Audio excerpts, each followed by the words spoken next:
Bonjour à toutes et à tous, bienvenue pour ce nouveau numéro de Lyon Politique. Aujourd'hui, vendredi, nous tenterons de décrypter l'actualité lyonnaise de la semaine avec nos experts autour de la table. Et on commence avec Étienne Tête, ancien élu écologiste. Bonjour Étienne. Bonjour. À vos côtés, Emmanuel Ablin, ancien élu Agir. Bonjour Emmanuel. Bonjour. Et puis face à vous, pour tenter de contenir vos ardeurs, mon confrère Gérard Angel. Bonjour Gérard. Bonjour à tous.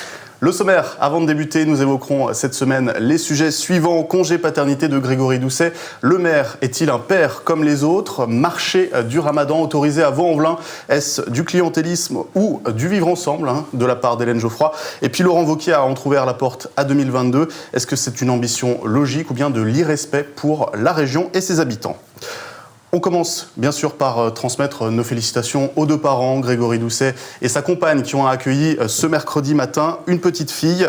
Le maire écologiste de Lyon, dans la foulée, a décidé de prendre du recul. 11 jours, ce n'est pas un vrai congé paternité, mais en l'occurrence, ça fait office d'eux. Et puis pendant cette courte période, il laisse les manettes de la ville à sa première adjointe, Audrey Enoch. Alors, Gérard, est-ce que c'est une première à Lyon? Comment ça se passait avant avec les anciens maires, quand le familial prenait le dessus sur le politique? Mais attendez, c'est invraisemblable qu'on en parle, qu'on en fasse d'état, que le maire de Lyon ait un enfant.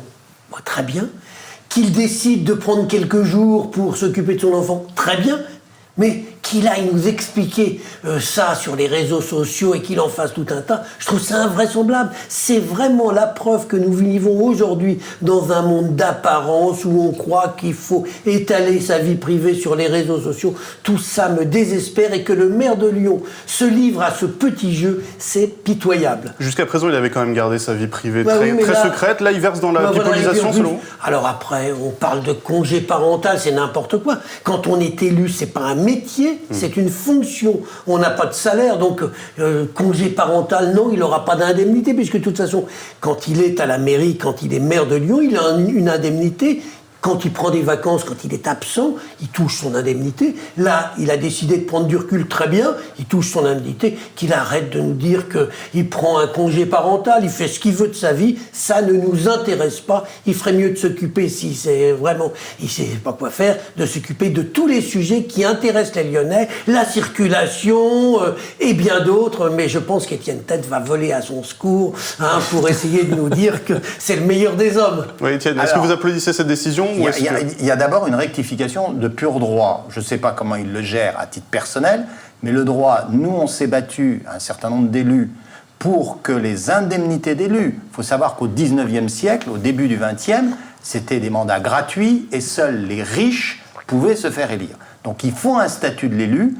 Depuis que je fais de la politique, on s'est battu pour un statut de l'élu, et on est arrivé à un statut de l'élu qui est aujourd'hui, les indemnités sont fiscalisées, c'est pas encore tout à fait le droit commun, mais presque, et elles sont soumises au régime de sécurité sociale. Donc effectivement, en cas de maladie, il y a des indemnités, et il y a le même régime pour la maternité des élus, eux, et évidemment, par parité, le congé paternité existe en droit des élus.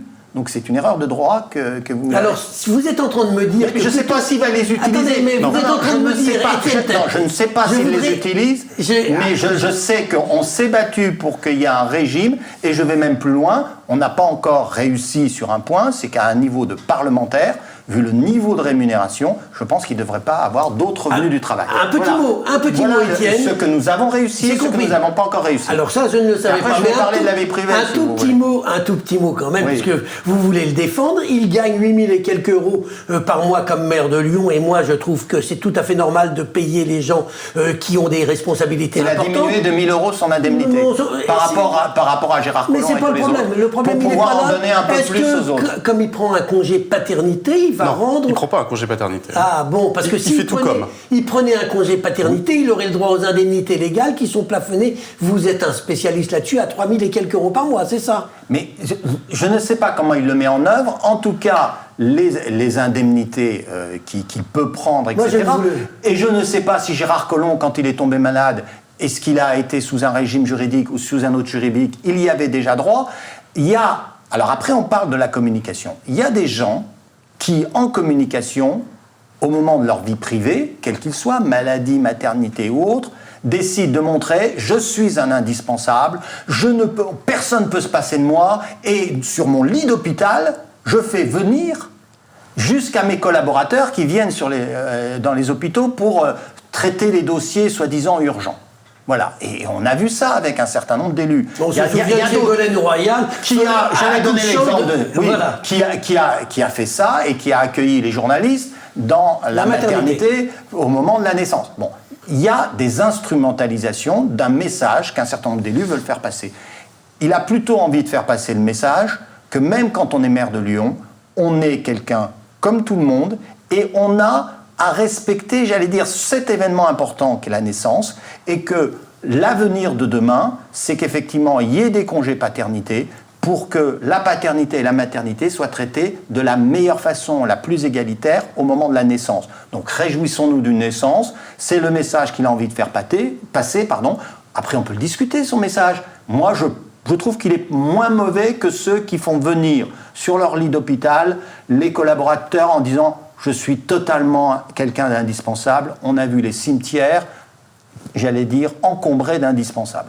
J'aimerais entendre Emmanuel sur le sujet. On a eu un président normal avec François Hollande. Là, on a un maire normal avec Grégory Doucet. Oui, vous comprenez ?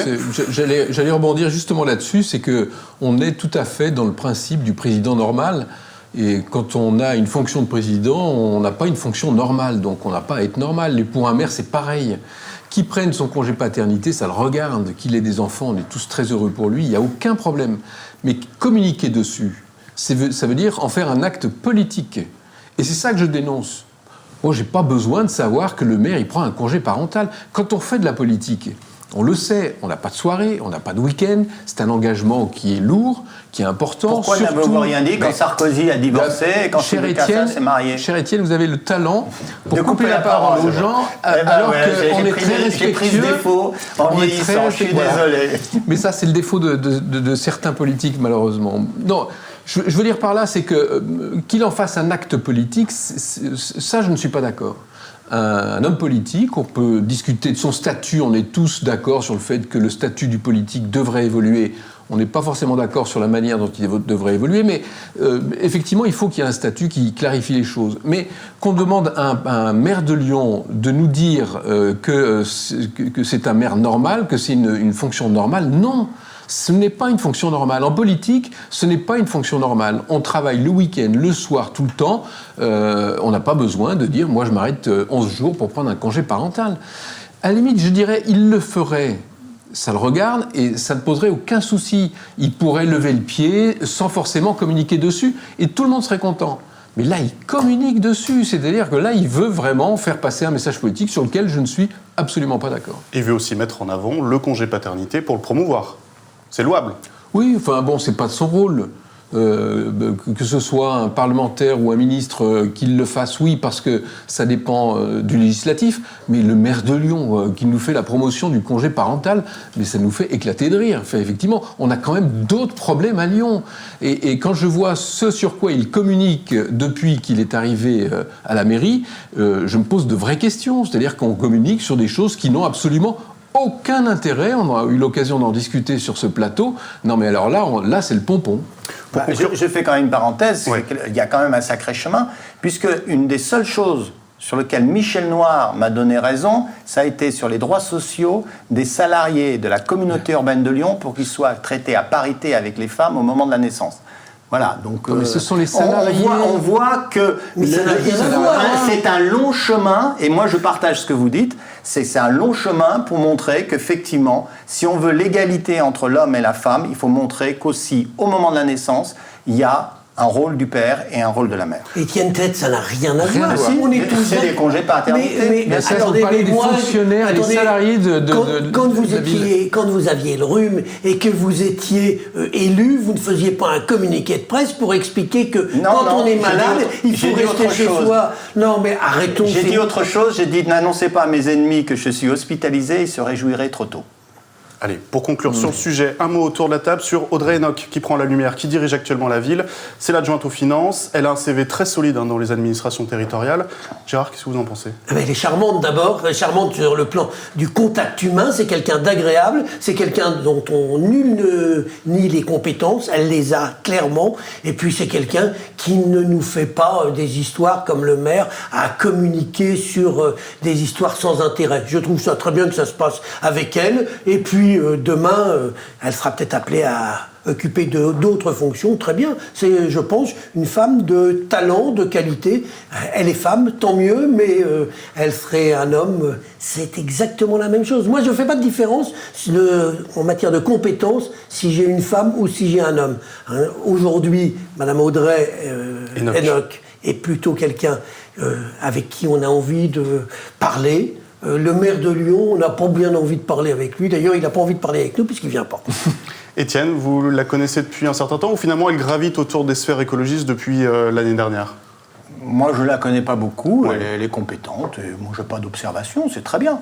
Très bien. Allez, on avance. Deuxième sujet qui nous intéresse aujourd'hui, qui a fait davantage polémique que celui qu'on vient d'évoquer, c'était samedi dernier, la maire de Vaux-en-Velin, Hélène Geoffroy, qui a été surprise sur le marché du ramadan de sa ville. Il était 19h16, le couvre-feu était donc passé. Elle était en train de discuter avec des personnes. Alors, la version officielle de la mairie qui est arrivée plusieurs jours après, c'est qu'elle était en train de leur demander de respecter les gestes barrières, le port du masque, mais aussi la place des étals.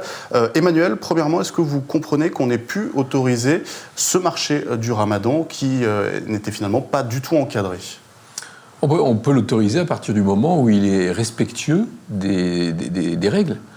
D'autres marchés fonctionnent, notamment des marchés alimentaires, enfin surtout les marchés alimentaires, mais avec des périodes. C'est-à-dire qu'à partir de 19h, on le sait, tout le monde ferme boutique. Et je ne vois pas pourquoi ceux qui ont organisé ce marché du ramadan ne respectent pas cette règle-là, qui est une règle essentielle, que tout le monde respecte. Et donc, il n'y a aucune raison d'avoir des exceptions là-dessus. Donc, il y a deux choses qu'il faut voir par rapport à l'action de Mme Geoffroy. Soit elle va sur place pour leur dire « c'est pas bien ce que vous faites, il faut respecter les gestes barrières, il faut respecter les horaires de couvre-feu, etc. etc. » Et là, on ne peut qu'être d'accord. D'ailleurs, si j'ai bien compris, elle a communiqué là-dessus. Moi, ce qui me gêne, c'est qu'au vu et au su de tout le monde, ce marché, il est ouvert beaucoup plus tard, dans un total irrespect des gestes barrières. On le voit sur les nombreuses vidéos qui ont circulé. Personne ne porte son masque, tout le monde est agglutiné les uns à côté des autres. Alors qu'on demande aux Français de faire des efforts, quand on regarde ça, franchement, il y a de quoi être extrêmement énervé. Donc je ne comprends pas qu'une maire qui a des fonctions importantes, quand elle se rend sur un lieu comme ça, d'abord elle s'y rende après le couvre-feu, après 19h, ou alors elle y va pour sanctionner. Mais elle y va pas pour dire faites attention à la prochaine fois, etc. Non, elle est dépositaire de l'autorité publique, elle doit faire respecter les règles et non pas essayer de s'accommoder des règles avec les gens du marché. Donc moi je suis un peu surpris de cette démarche, un peu énervé parce que beaucoup de Français qui font des efforts et qui le vivent difficilement ne comprennent pas. Et qu'un élu, il est là surtout pour donner l'exemple plutôt que pour laisser faire les choses comme elles veulent. Sachant que cette visite, c'était samedi soir et que depuis, je vous informe, tous les soirs, c'est à nouveau la même chose à Vaux-en-Velin.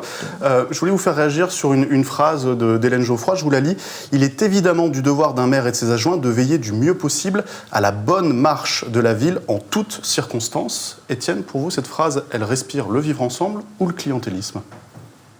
Alors, moi, je ne veux pas me prononcer, effectivement, si c'est du vivre ensemble ou du clientélisme, parce que, j'allais dire, je n'ai pas assez d'éléments. Moi, je pense que, premièrement, j'entends ce qu'on dit sur ma gauche, c'est le même débat, ou ça n'est pas le même débat, que les restaurants qui ouvrent, j'allais dire, derrière... En toute illégalité. C'est-à-dire, soit on est dans un débat purement, c'est une opération qui est illégale, il dépasse un peu les délais, etc. Bon, et c'est là. Mais alors, la question qu'il soit du ramadan ou pas du ramadan, c'est pas le débat. Non, peu importe. Voilà. Donc, or, c'est présenté comme étant, oui, mais c'est comme le ramadan, donc... Bon, ça, c'est la première observation. La deuxième observation, moi, je dis, ce type de marché, ils ont des raisons d'exister. Ça existe partout. Dans les grandes enseignes, Auchan, Carrefour, il y a au moment de Noël quelque chose, au moment du Ramadan quelque chose. Donc tout ça, c'est tout à fait normal. Est-ce qu'il y a vraiment un abus ou non sur place? Moi, je n'en sais rien. Et je pense que, j'allais dire, c'est normal que dans une ville, il y ait ce type de marché. Enfin, l'abus, il est avéré au vu et au su de tout le monde. Moi, je n'ai pas les éléments. Ce que je sais simplement, c'est que c'est de la compétence du préfet, contrairement à ce qui est dit. Le préfet peut interdire, c'est lui qui a la véritable autorité de police, puisque c'est une police générale sur ces opérations de Covid, c'est le préfet. Les mairies essayent d'adapter, ils peuvent. En tout cas, si le préfet n'est pas d'accord, ça ne se fait pas. Donc, c'est d'abord le préfet qui laisse cette situation, si elle est irrégulière.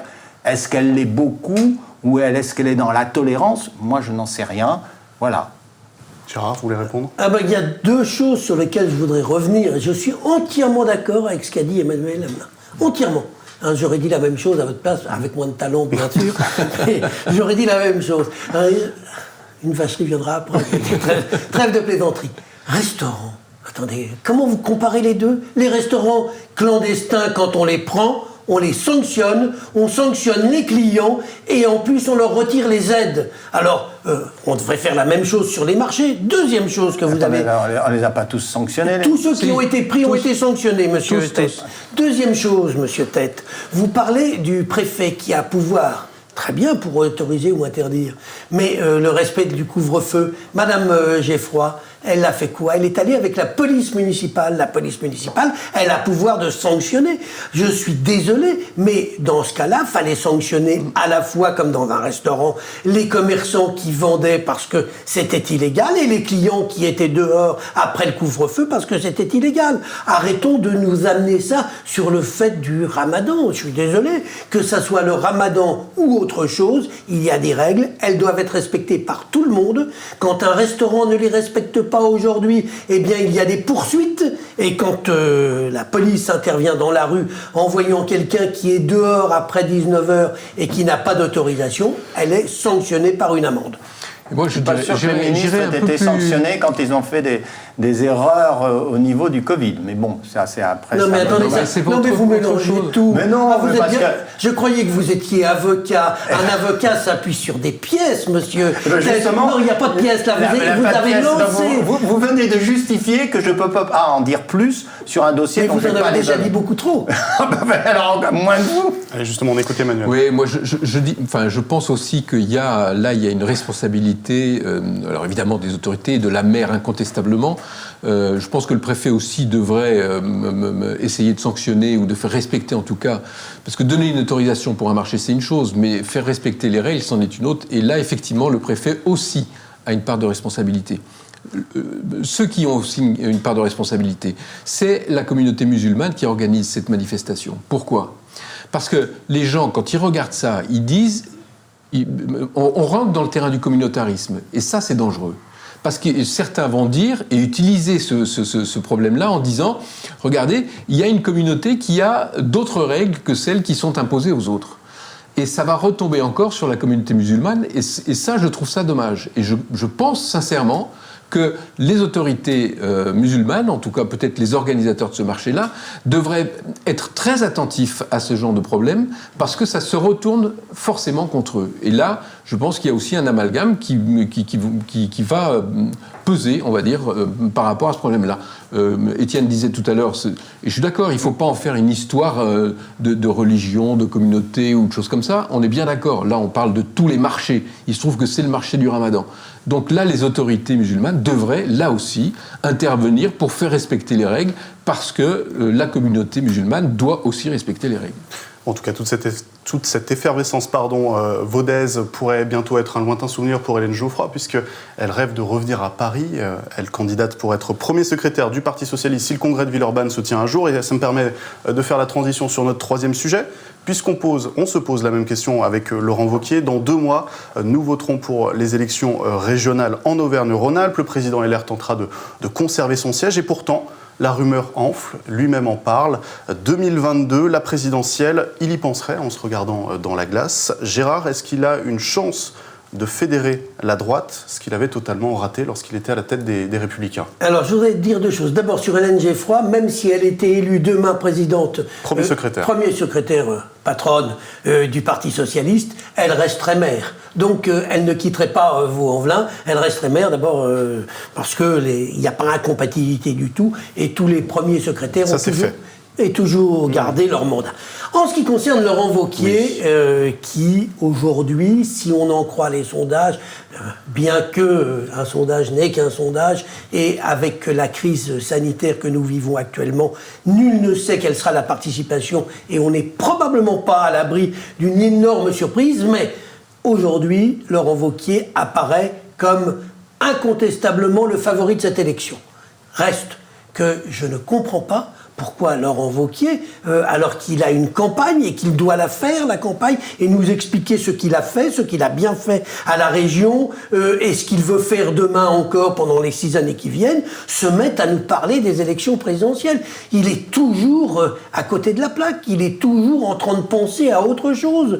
S'il veut penser au présidentiel, c'est son droit, surtout que quand on lit l'interview qu'il a donnée au Figaro, on s'aperçoit qu'il a des idées. J'imagine que nos amis en face ne partagent pas ses idées. Moi, elles me paraissent intéressantes. Reste que c'était absolument pas le moment d'en parler, parce que ça dévalorise complètement sa position. On a l'impression qu'il court après Xavier Bertrand, parce que Xavier Bertrand est en train d'apparaître, et le petit Laurent se dit « Oh là là, il faut que je mette la double révolution de mon vélo avec une chaîne, une grande chaîne, grand plateau, petit pignon. » Là, je parle aux connaisseurs pour essayer de le rattraper et pas laisser Xavier Bertrand partir tout seul. Mais qui s'occupe de la région pour l'instant. C'est ce qu'on lui demande. Et puis, quand s'il gagne la région, il arriveront les présidentielles. S'il a des idées et qu'il veut les défendre, ça sera le moment. Mais pas aujourd'hui.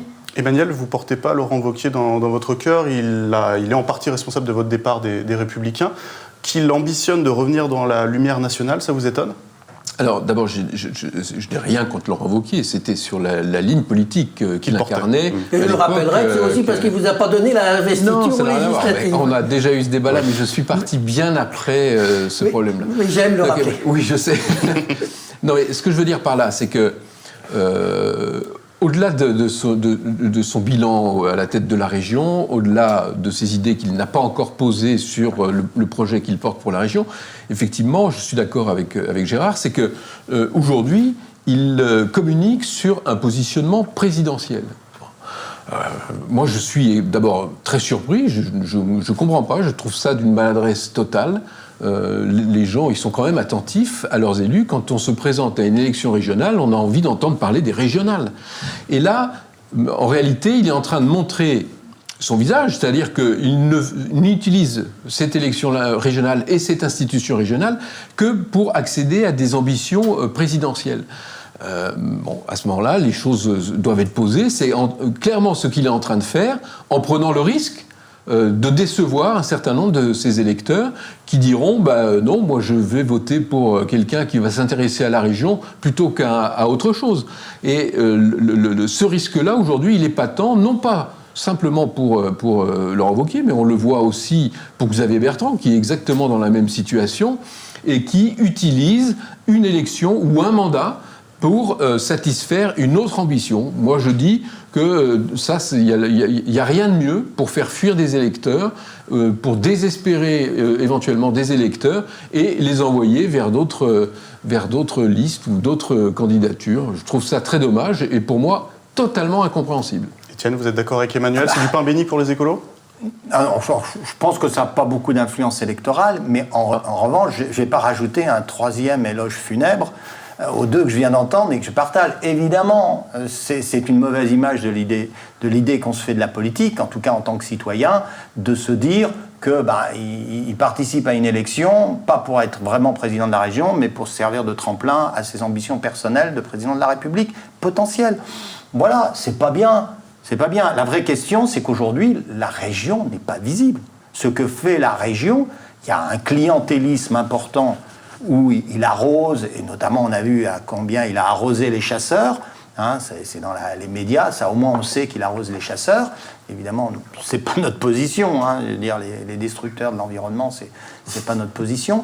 Donc, effectivement, il a construit sa région sur du clientélisme, ce qui fait qu'aujourd'hui, on ne sait plus trop ce que fait la région Rhône-Alpes pour l'ensemble des concitoyens. Et d'ailleurs, les gens, quand on les interroge dans la rue, ne savent pas ce que fait la région.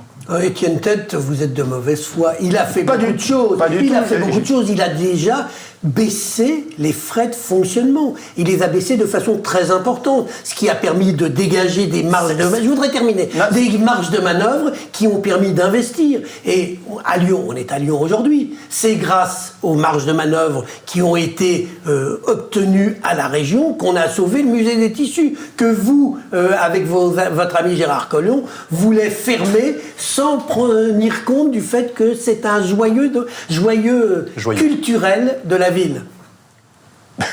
Enfin, le musée des tissus à l'échelle des ambitions de la région. Mais j'ai pris un exemple. Je vous en voulais plein d'autres. On n'aurait pas le temps. Mais la marge de manœuvre, il n'y a absolument pas de marge de manœuvre. Et ça n'a rien changé, contrairement à ce qu'on pense sur les impôts des personnes citoyennes de la région, parce que la région, elle ne s'est pas donnée d'ambition, et donc c'est globalement un nain économique. Et c'est pour ça que la région n'est pratiquement pas visible, parce qu'elle ne défend pas l'intérêt général. Il faut quand même savoir que sur les mandats, et je dis Madame Comparini, et je dis Jean-Jacques Kérane, il y a eu une vraie dynamique en matière de transport collectif sur les TER qui a été visible. Voilà, ça, c'était quelque chose qui touchait tous les citoyens. Moi, la sécurité dans les transports en commun. Et je cite une personne de droite, je préfère la politique de Mme Comparini et celle de Jean-Jacques Kérane sur les transports collectifs. Pas beaucoup de droite, Jean-Jacques Kérane. Jean-Jacques Kérane, il était socialiste officiellement. Pas beaucoup de droite. Et Mme Comparini était officiellement de droite, même si elle a été beaucoup plus sociale que M. Wauquiez. Non, mais vous oubliez dans les transports en commun que Laurent Wauquiez, quand il a été élu président, il a pris des décisions que tous les Rhône-Alpins et les Auvergnats approuvent, c'est-à-dire mettre de la vidéosurveillance pour assurer un peu plus de sécurité, à la fois dans les lycées dont il a la responsabilité et dans les TER dont il a la responsabilité. Alors c'est pas en répétant... Combien d'élucidations avec sa vidéosurveillance qui n'est que de la communication politique qui ne sert à rien. Ça n'est pas il en a fait du clientélisme. Ça n'est pas en répétant. Est-ce que vous niez qu'il ait fait du clientélisme avec les chasseurs?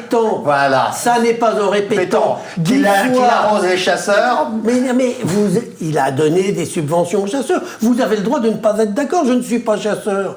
Je suis absolument pas chasseur. Mais moi, je veux pas la mort du petit cheval. Je veux pas la mort des chasseurs. Je veux pas la mort de tout le monde. Moi, je veux pas la mort du gibier. C'est la grande différence avec vous, avec Wauquiez, qui effectivement est un grand destructeur de l'environnement. Tout le monde le sait. Non, mais non. Il n'a rien fait en matière... C'est pas en disant tout le monde le sait que c'est une vérité. Attendez, on vous donnera les subventions sur la chasse. C'est dans les médias. Mais c'est très bien, ça fait un vrai débat politique entre une droite extrêmement ringarde qui est Wauquiez. Et moi, c'est ce que vous allez dire.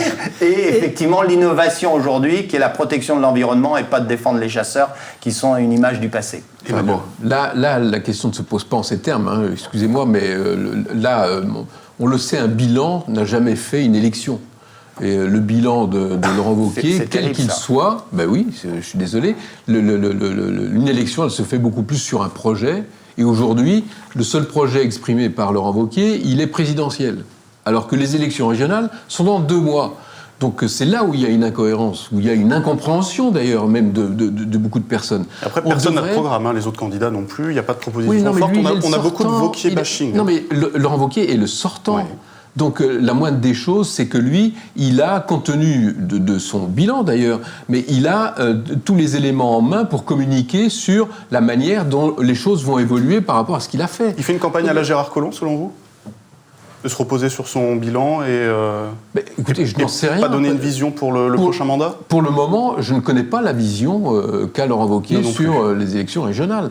Donc on va voir. Par contre, je connais ses ambitions et sa vision sur les élections présidentielles. On est à 2 mois des élections régionales. Et donc, à un moment donné, il ne faut pas se tromper de combat. Donc moi, j'aimerais qu'il y ait un vrai débat, effectivement, sur les régionales, avec tous les candidats. Et là, on pourra parler de la chasse, pas la chasse, l'environnement, pas l'environnement, etc. On est tous d'accord que là, il y a des vrais enjeux et qu'il y a un débat politique qui va se poser et qui sera très intéressant. Mais celui qui devrait être le moteur de ce débat-là aujourd'hui, c'est le sortant. Et aujourd'hui, malheureusement, on ne l'entend pas là-dessus.